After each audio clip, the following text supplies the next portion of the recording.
want to cut to make your flap.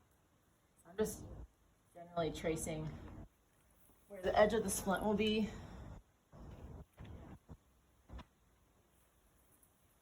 And then, so what you're going to do here is you're just going to cut a slip here and here where it folds.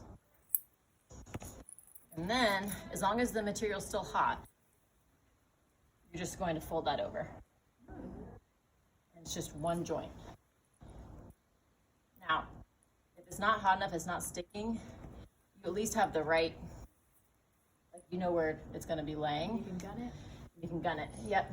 So the tennis ball is in there, right? No, It's not? So tennis Okay. ball is one of the last steps. Okay. Once you have it all shaped, Okay. then the last thing you're going to do is,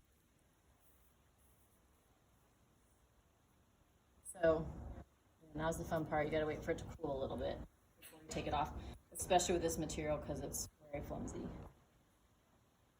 Sometimes I take like a cold washcloth and just wipe it down. That helps speed it up a little bit. Actually, while it's still warm, I can, well, I won't do that to you.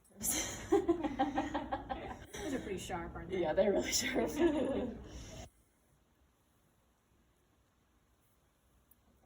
That's probably good. So then I'm going to take this off.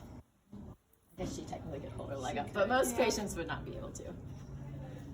Now, you're not going to like this part, but the ACE bandage does leave a bit of a texture there. It does leave a texture.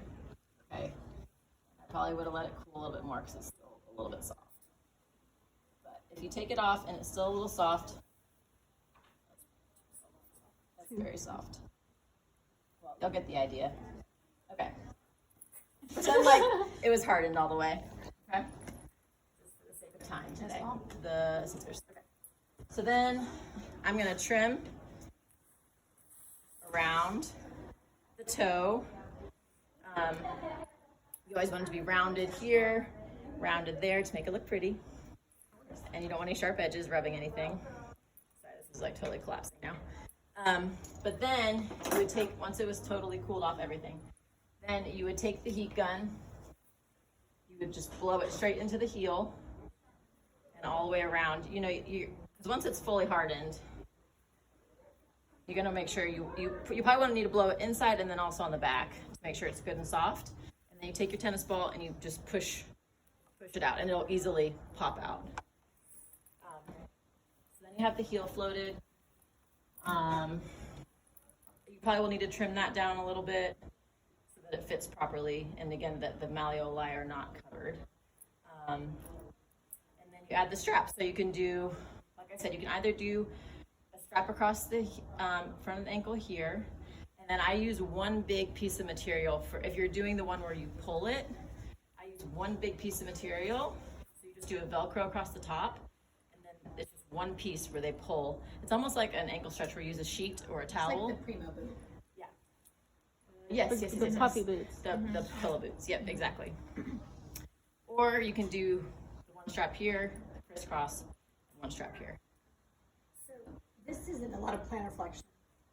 Do you ever do you dorsiflex them, or do you Yes. want to leave them? No, the goal is to dorsiflex. Okay. So if I did it and it came out like this, I would put it back on there. Okay. Reheat it. Yeah.